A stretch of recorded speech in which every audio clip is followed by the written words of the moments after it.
Yo no sé si esta es una coincidencia que los únicos candidatos que estamos acá, el doctor Álvaro Leiva y yo, seamos conservadores. Me imagino que han invitado candidatos de otros partidos, pero creo que la presencia de los dos acá les demuestra a ustedes que esta no solo es una convicción personal, sino que también es una convicción que tiene el Partido Conservador. Cuando estamos hablando de la seguridad de los colombianos, no solamente nos referimos a la seguridad física, nos referimos a una seguridad humana, a una seguridad integral, a una seguridad ambiental, a una seguridad alimentaria, a todos los elementos realmente que tienen que ver con la seguridad. Y como nosotros estamos en un proceso de consulta conservadora, pues yo tengo que aprovechar parte de mis 5 minutos aquí a las carreras diciendo la propuesta que vengo presentando a los colombianos desde hace ya varios meses es convertir a Colombia en un país desarrollado, y ese es el memorando que he traído para ustedes. Nosotros debemos finajarnos meta ambiciosa como país. Convertir a Colombia en un país desarrollado quiere decir brindarle oportunidades a 44 millones de colombianos, oportunidades de educación, de salud, de acceso al trabajo, de tener una vida digna, pero por supuesto cumplir con una meta tan ambiciosa como esa no es algo que podamos lograr en el cortísimo plazo ni en un solo mandato presidencial. Eso es un propósito y una meta que le estoy planteando a los colombianos para que la podamos realizar nosotros en 2 generaciones. 25 años es lo que realmente podríamos lograr nosotros para ese propósito de país, y entender que esa no es una meta que dependa solamente del gobierno de turno. Acá todos tenemos que empoderarnos, y el tema del medio ambiente sí que requiere el compromiso y la conciencia de 44 millones de ciudadanos, aun cuando evidentemente el gobierno que se inicia en el 2010 es un gobierno que va a resultar fundamental en fijar realmente unos derroteros que nos lleven sostenidamente hacia ese objetivo como país. Acá ustedes ven un poco desordenado rompecabezas, simplemente para decirles la propuesta que he presentado desde el 8 de junio supone que debemos trabajar simultáneamente, no linealmente, en 12 temas. Acá pensamos los colombianos, o por lo menos una parte de los colombianos, que es que si tenemos una política de seguridad el país está al otro lado. No, yo soy una convencida de la política de seguridad democrática, ¿cómo no estarlo? Si fui la ministra de Defensa que la diseñó con el presidente Uribe y la implementó con él y los generales durante los primeros 2 años de su gobierno, pero creo que la seguridad no es suficiente para hacernos un país con bienestar, ni un país próspero, ni un país realmente desarrollado como lo queremos. El calentamiento global es algo que viene desde hace miles de años. Este ha sido un proceso natural, solo que en los últimos años el calentamiento global se ha acelerado como consecuencia de la acción del hombre, porque es que el calentamiento global, que obviamente viene de toda la emisión de gases, pues en parte viene por la deforestación, en parte también por la propia degradación de la biomasa, que es un proceso absolutamente natural. Pero repito, el problema es que en los últimos años se ha acelerado ese proceso de emisión de gases de efecto invernadero por cuenta de la acción del hombre, y particularmente por cuenta del uso de los combustibles fósiles. De toda la emisión de gases de efecto invernadero, cerca del 60%, el 59%, si no recuerdo mal, vienen justamente del uso de los combustibles fósiles. Entonces estamos hoy realmente ante un supuesto dilema que a mi juicio no es tan dilema. Es cómo lograr hacer compatible, por un lado, la necesidad de reducir entonces el uso de esos combustibles fósiles para evitar que sigan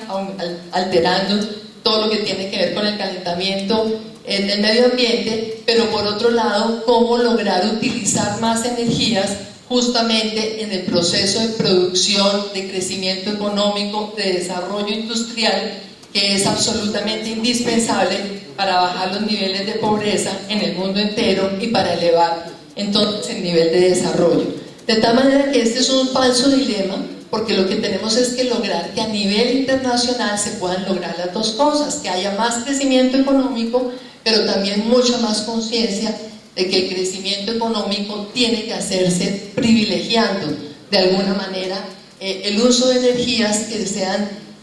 renovables, y por supuesto que castigue el mayor uso de la energía a partir de combustibles fósiles. Entonces me voy a referir simplemente a las propuestas. Estas son propuestas que están orientadas, primero, a mitigar los impactos del calentamiento global en el cortísimo plazo. Segundo, controlar en el mediano plazo la emisión de gases para la provisión energética. Tercero, impulsar los procesos de transformación en el uso de energías. Y cuarto, no lo incluía acá por las carreras, no, sí está acá, la producción de energías alternativas a gran escala. Ya lo mencionaba Luz María, que tanto realmente el aumento de los cultivos de caña para producir etanol o el aumento de los cultivos de palma para producir biodiesel implica más deforestación, y entonces la deforestación también implica que se generen más gases de efecto invernadero. Eso es algo sobre lo cual realmente hay distintas posiciones. Acá tenemos nosotros que el gobierno actual del presidente Uribe ha tramitado con el BID un crédito que se ha aprobado a finales de agosto de este año por 250 millones de dólares, que obviamente debe servir también para hacer más investigación y apoyar proyectos en estas energías alternativas, en los cuales ojalá haya consorcios entre empresas públicas, empresas privadas y sobre todo entre empresas privadas y cooperativas de campesinos y de productores, porque al final del día también tenemos que lograr que este sea un factor que contribuya a ese crecimiento económico y a esa reducción de la pobreza en esas zonas rurales de Colombia. Dentro de esta producción de energías alternativas a gran escala, pues es importante también entender que no solamente estamos hablando de biocombustibles, que estamos hablando de hidroeléctricas, y también estamos hablando de la energía producida a partir del viento, es decir, la energía eólica, que aun cuando aparentemente Colombia no podría tener los niveles de productividad de otros países porque tenemos menos vientos, de todas maneras es una fuente de energía que tenemos nosotros que explorar, y allí es bien importante. Yo fui la autora de la Ley de Ciencia y Tecnología, la presentamos en el Congreso y ya es una ley de la República. Este fue uno de los temas que consideramos prioritarios en esa ley, que Colombia pueda aumentar el número de investigadores en todo lo que tiene que ver con la producción de energías alternativas. Nosotros hoy tenemos más de 2.600 grupos de investigación registrados y avalados en Colciencias, y creo que hay apenas cerca de 40 o 45 que estén haciendo investigación en materia energética. Y por último, ya estoy terminando, y por último, la gestión institucional. Es fundamental que nosotros logremos que realmente todo el sistema institucional esté orientado a investigar, a hacer los mapeos y la zonificación de áreas, a lograr obviamente un mayor desarrollo productivo, especialmente agrícola, que contribuya a esa reducción de la emisión de gases, y por supuesto entonces todo lo relacionado con el licenciamiento y con las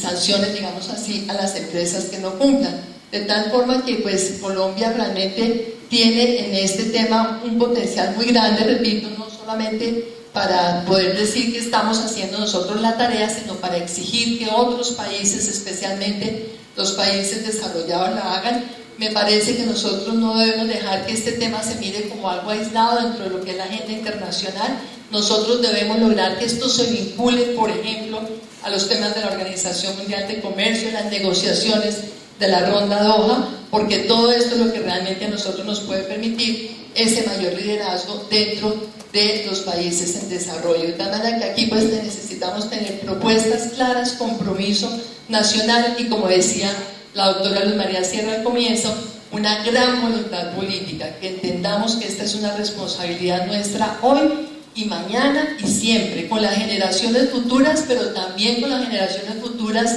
de esos niños que en el otro extremo del planeta también van a sufrir las consecuencias de lo que nosotros dejemos de hacer en materia de control de emisión de gases para evitar ese calentamiento climático. Y un último dato.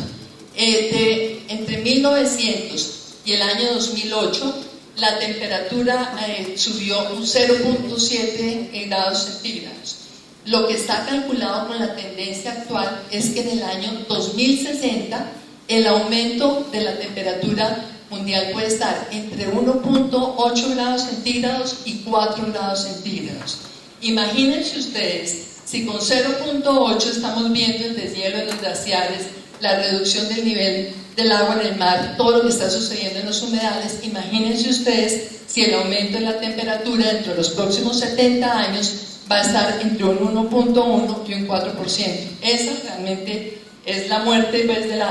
la especie humana, por lo menos de buena parte de los seres vivos que conocemos. Entonces este sí que es un tema de absoluta responsabilidad. Muchas gracias. Gracias, doctora Marta Lucía.